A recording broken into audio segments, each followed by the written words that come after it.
In just a moment, but first, new at 10. El Paso ISD has been in the hands of an appointed board of managers, but tonight was their last meeting. ABC 7's Ashley Rodriguez was there. And Ashley, what was the tone of that meeting tonight?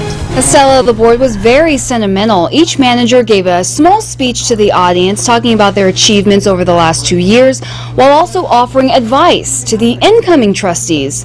And some of the audience shared in the goodwill.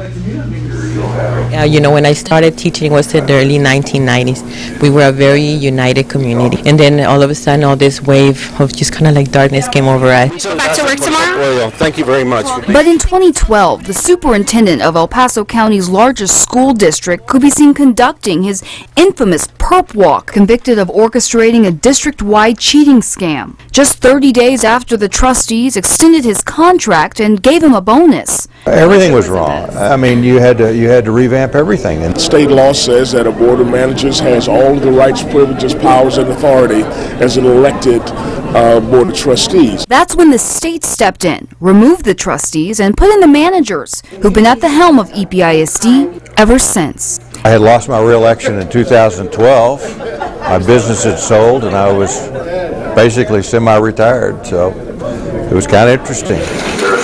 Since the beginning of 2013, together Dean Margot, Carmen Arieta Candelaria, Ed Archuleta, Blanca Enriquez, and Judy Castleberry have made their impact. The first was discovering the district had much fewer students than it budgeted for, lending it to a $20 million shortfall. From there, the board hired firms to comb through the data, hire a superintendent, and conduct a district-wide report that found EPISD needed to cut the number of campuses. To change the culture of an organization takes about 3 years.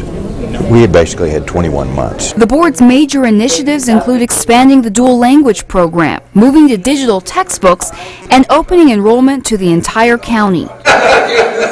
But now the torch will be passed to the elected trustees, 4 who've been waiting for their turn, 3 still undetermined. Margot's advice? You need to hold the superintendent accountable. I wish the trustees, farewell and may God bless them.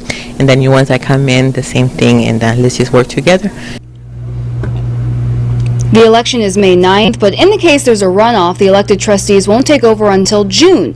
In that case, the managers will remain in charge until the trustees are sworn in. Estella. Okay, moving forward. Okay, thank you very much, Ashley.